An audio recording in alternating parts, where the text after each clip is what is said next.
Othman, mon Marocain préféré. Bonjour Othman, tu sembles aimer l'Occident. Qu'est-ce que tu trouves d'aimable ou d'admirable? Comment vois-tu notre avenir? L'Occident. Oui, j'aime beaucoup. J'aime beaucoup l'Occident dans le sens où je m'intéresse beaucoup à son histoire. Après, je vais pas me faire que des amis, mais je ne trouve pas que l'Occident a l'histoire la plus classe. On va dire, il y a plus classe que ça. Mais sinon, par rapport à l'Occident, c'est très difficile, hein. L'Occident que je connais mieux, c'est l'Europe continentale. Je pense que l'Occident est en déclin. Quand tu vois la montée spectaculaire d'autres puissances qui ne sont pas des puissances occidentales, je pense à la Chine, mais il n'y a pas que la Chine forcément. Il y a le Brésil. Est-ce que le Brésil est une puissance occidentale? Non, c'est une puissance d'Amérique du Sud qui est très européanisée, qui est très occidentalisée, mais qui n'est pas l'Occident.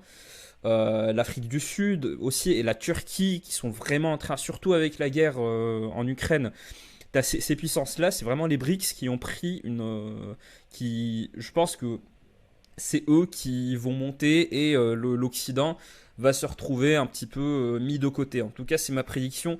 Quand je vois surtout le truc qui devrait le plus inquiéter les gens, c'est l'industrie.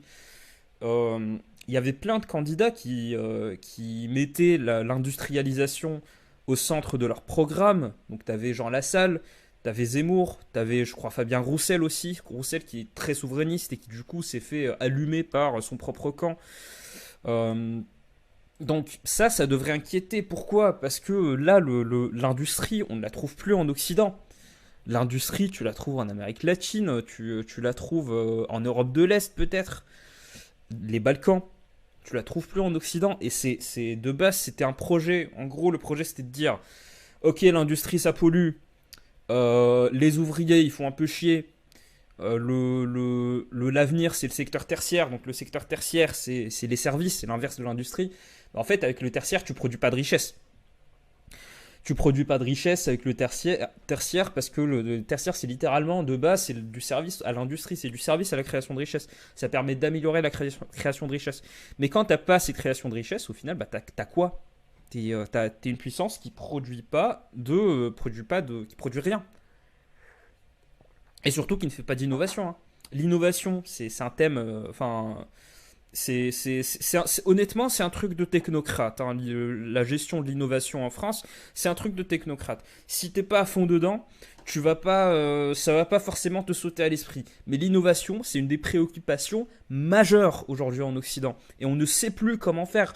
En France, alors, le pays, on va dire, le plus performant en termes d'innovation, c'est peut-être le Japon et la Chine aussi qui ont des programmes d'État pour ça, sauf qu'en France, on ne prend pas assez de risques. Ça, c'est un truc, je dis toujours, on n'échappe pas à la métaphysique de son propre pays.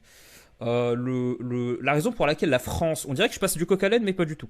La raison pour laquelle en France, on a eu beaucoup moins de dégâts économiques avec la Grande Dépression, donc la crise économique annoncée par le krach de 1929 et qui s'est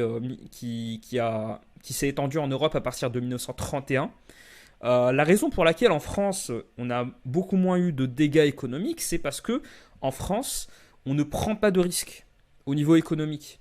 La France, c'est alors que les États-Unis c'était les grands projets d'innovation, c'était les grands projets industriels.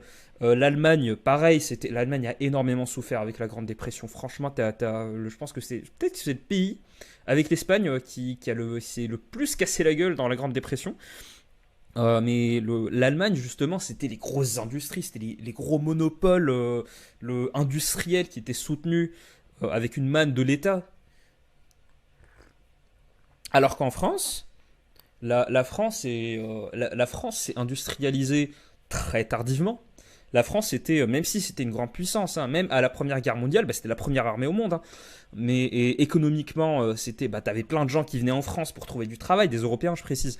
Et du coup, parce que la France se vantait. Vraiment, quand vous voyez les discours des politiciens en 1930, quand ils disaient regardez aux États-Unis ce qui se passe, en Allemagne ce qui se passe, chez nous ça se passe beaucoup mieux. Vraiment, on est fiers du fait qu'en France, il n'y a pas de gros projets d'infrastructure. On privilégie la petite entreprise et on est moins industriel, on est plus agricole. Du coup, pourquoi est-ce que je parle de ça? Là, je suis vraiment parti très loin. Mais voilà, faut se dire que vraiment, c'est un truc en France qu'on a depuis trop longtemps, c'est qu'on ne prend pas suffisamment de risques. Même au niveau de... Alors, les innovations, en général, c'est pour l'armée, hein. La France, au niveau de l'armée, alors dans la Première Guerre mondiale, et aussi vraiment la Deuxième Guerre mondiale, j'évite de parler de ça, parce que YouTube déteste quand on parle de ce qui s'est passé en Allemagne entre 33 et 45. Mais une des raisons majeures de la défaite de la France en 40, c'est parce que on n'était pas assez innovant au niveau militaire. Les innovations, en général, c'est toujours au niveau militaire que ça se passe. Et Internet, ça a été fait pour l'armée. Les boîtes de conserve, ça a été fait pour l'armée sous Napoléon. Il y a quoi encore? Tout ce qu'on a utilisé dans l'industrie, c'était des inventions militaires. Et ensuite, c'est passé dans le civil. Le nucléaire aussi, donc le truc le plus parlant. Les ondes radio aussi. La radio qui a formé la société occidentale à partir des années 40, 60, surtout dans les années 60, quand on a inventé le transistor. Voilà. Ça, c'est des trucs qui sont faits pour l'armée. Et en France, la défaite de 40, c'était parce que en France, on n'est pas assez innovant. Même jusqu'à aujourd'hui, on n'est pas assez innovant. Et quand déjà de base t'es pas innovant et que tu te désindustrialises complètement, bah tu passes au second plan. C'est pas normal qu'on ait l'Inde, en Inde où t'as des énormes bidonvilles dont l'État en a rien à foutre, ils sont passés au-dessus de la France au niveau économique. C'est pas normal. J'espère que ça répond à ta question. Je vais un peu dans tous les sens. Est-ce que dans l'idée ce serait intelligent de sanctionner les entreprises qui délocalisent en leur fermant le marché européen? Sanctionner les entreprises qui délocalisent en leur fermant le marché européen, en fait, on ferait qu'accélérer ce qui se passe en ce moment. C'est qu'il y a plein de délocalisations et tout. Après, c'est une question très complexe vu que là, il faut comprendre la délocalisation. Alors en France, bien sûr, il y a côté national, mais la plupart des délocalisations en France ont été faites à partir de la moitié des années 80. Où là vraiment t'as eu mais plein d'usines. Faut venir à Lille et voir, faut venir à Lille Sud si t'as un flingue avec toi. Faut venir à Lille et voir et passer dans le métro. À un moment, le métro du sous-sol. Et là, tu passes à côté de grandes usines désaffectées. Et en fait, c'est des énormes espaces. C'est impressionnant, c'est triste à voir. Des énormes espaces industriels complètement vides. Voilà, donc ça c'est au niveau de la délocalisation au niveau national.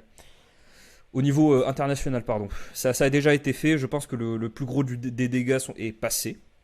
Mais il faut aussi le comprendre de manière locale, hein. Les délocalisations, tu as beaucoup trop d'entreprises, donc c'est la problématique des bassins d'emploi. Tu as beaucoup d'entreprises qui choisissent de se délocaliser dans des endroits où tu as plus de main-d'œuvre.